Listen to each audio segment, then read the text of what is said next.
A veces surgen unas conexiones que de primeras parecen imposibles. Pues hoy vamos a meternos de lleno en una de las más fascinantes, la que parece unir la filosofía ultraliberal de Ayn Rand con la China moderna. Una conexión que, ya te digo, nos obliga a darle una vuelta a muchas ideas que dábamos por sentada. Y fíjate, todo este análisis arrancó precisamente por un comentario como este. Alguien que de alguna manera vio en el pragmatismo chino un eco de las ideas de Rand. Una intuición que la verdad plantea una pregunta muy, muy potente.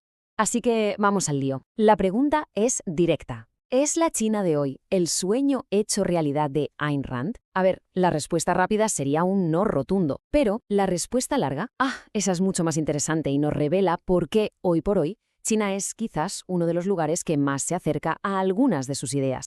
Vale, para poder entender esta especie de paradoja, tenemos que poner las cartas sobre la mesa. Primero de todo, ¿quién era Ayn Rand y qué es eso del objetivismo?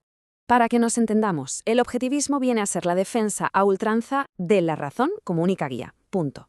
Del interés propio como algo bueno, como una virtud moral, y del individualismo por encima de cualquier cosa que huela a colectivo. Rand era una crítica feroz de todo lo que sonara a socialismo o a intervención del Estado, y defendía el capitalismo no solo por ser eficiente, sino porque, según ella, era el único sistema moralmente aceptable. Para ver esto de una forma más clara, para situar a Rand y a China en el mapa, vamos a usar una herramienta que va un poco más allá del típico eje de izquierda y derecha. Esto que vemos es el diagrama de Nolan, y lo que hace, que es muy útil, es separar la libertad económica de la libertad social. Arriba del todo, con libertad máxima en los dos ejes, tendríamos el libertarismo, ahí es donde encajaría Rand. Abajo, en el polo opuesto, el totalitarismo. Y aquí viene lo bueno. La izquierda, tradicionalmente, defiende la libertad social, pero restringe la económica. La derecha justo al revés. ¿Y dónde cae China? Pues de lleno en el cuadrante de la derecha, una libertad económica tremenda, pero con muchas menos libertades sociales. Y esta es la clave de toda la confusión. Venga, pues vamos a meternos en el meollo. Porque a pesar de que están en cuadrantes distintos, hay unos puntos en común que, la verdad, sorprenden bastante. Sobre todo en lo económico. Hay tres áreas donde las similitudes son de verdad clarísimas. Primero, un materialismo que casi puedes tocar. Lo que importa es producir. El que produce es el que es respetado. Los hechos, lo que se puede contar, lo que va en una hoja de Excel, eso importa mucho más que cualquier discurso. Segundo, una meritocracia muy pura. Estás donde el mercado dice que tienes que estar. Y tercero, una resistencia enorme a la redistribución forzosa. Ambos entienden que si le quitas al que produce para dárselo al que no, el mensaje que envías es no te esfuerces. Y hay una anécdota que lo ilustra de una forma brutal. La casi ausencia de mendigos en las ciudades chinas, quitando las zonas para turistas. Y no es porque no haya pobreza, ojo, sino porque sencillamente no existe un mercado para la caridad. El pensamiento pragmático es, si yo me estoy matando a trabajar y tú no, ¿qué sentido tiene que yo te dé mi dinero? Suena durísimo, lo sé, pero destapa una lógica de incentivos muy, muy pura. Una que desde luego Ayn Rand habría afirmado. Pero claro, si en lo económico hay puentes, en lo filosófico y en lo social lo que hay es un abismo, un precipicio. Y es aquí donde la comparación sencillamente se hace añicos. A ver, vamos a ponerlos frente a frente, porque las diferencias son el día y la noche. Para Rand, el héroe es el individuo que se planta y desafía el sistema. En China, el premio se lo lleva al que se integra perfectamente en él. Para Rand, el Estado es un parásito que chupa la sangre al productor. Para China, el Estado es el árbitro, y no se le discute. El objetivismo es una filosofía moral, con sus buenos y sus malos. El pragmatismo chino es radicalmente amoral. Si funciona, vale. Y por último, Rand necesita el conflicto, la épica del enfrentamiento. China, en cambio, huye del conflicto directo, prefiere la negociación y la baja fricción. Si tuviéramos que resumir todo esto en un diálogo, sería algo así. Un personaje de Ayn Rand se preguntaría, ¿y por qué narices debería yo obedecer? En cambio, la pregunta de un ciudadano chino pragmático sería más bien, vale, ¿cómo me hago rico sin pisar ningún callo, sin molestar a los de arriba?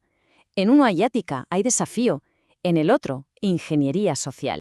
Y esta diferencia de mentalidad nos lleva de cabeza al concepto clave de todo este análisis, la idea de China, al menos durante una buena temporada, como un Estado antiépico. Pensemos un momento. Tanto el comunismo de manual como el objetivismo de Rand necesitan una historia épica, ¿verdad? Necesitan héroes y necesitan villanos, la lucha de clases por un lado o el individuo contra el Estado por el otro. Pues bien, la China moderna, durante muchísimo tiempo, decidió que no necesitaba esa película de buenos y malos. Ojo que esto no ha sido siempre así. La época de Mao fue épica hasta decir basta. Pero luego, desde Deng Xiaoping hasta justo antes de Xi Jinping, China entró en esa fase antiépica que decíamos. Los líderes no eran ídolos, eran instrumentos. No había grandes discursos morales, solo pragmatismo puro y duro. Y es ahora, con Xi Jinping, en parte como reacción a las presiones de fuera, cuando estamos viendo un regreso a la épica, al héroe y al nacionalismo. Entonces, ¿cómo cerramos esto? ¿Cómo podemos empaquetar esta relación tan rara y a la vez tan fascinante en una conclusión que se entienda? Yo creo que esta frase lo clava. La maquinaria económica china, que se basa en el mérito y en el interés propio, puede fascinar a alguien que siga a Rand. Pero el sistema social chino, que lo que premia es la integración y no la confrontación, expulsaría del sistema a un héroe de Rand al primer segundo que cuestionara la autoridad. Y todo esto, de hecho, se puede resumir en un proverbio chino que es perfecto para esto. La idea no es luchar contra la corriente, como un héroe de película, no. La idea es ser lo bastante listo para usar la fuerza de esa corriente para llegar más lejos y con menos esfuerzo. Cero épica, cero drama moral. Pura adaptación inteligente. Y todo esto nos deja con una pregunta final, una pregunta que es bastante incómoda, sobre todo para Occidente. El modelo chino, con todas sus luces y sus sombras, nos obliga a preguntarnos, ¿qué ocurre cuando un sistema que funciona a base de puro pragmatismo, sin una brújula moral clara, empieza a tener mejores resultados que los sistemas que sí presumen de tenerla? Ahí queda eso.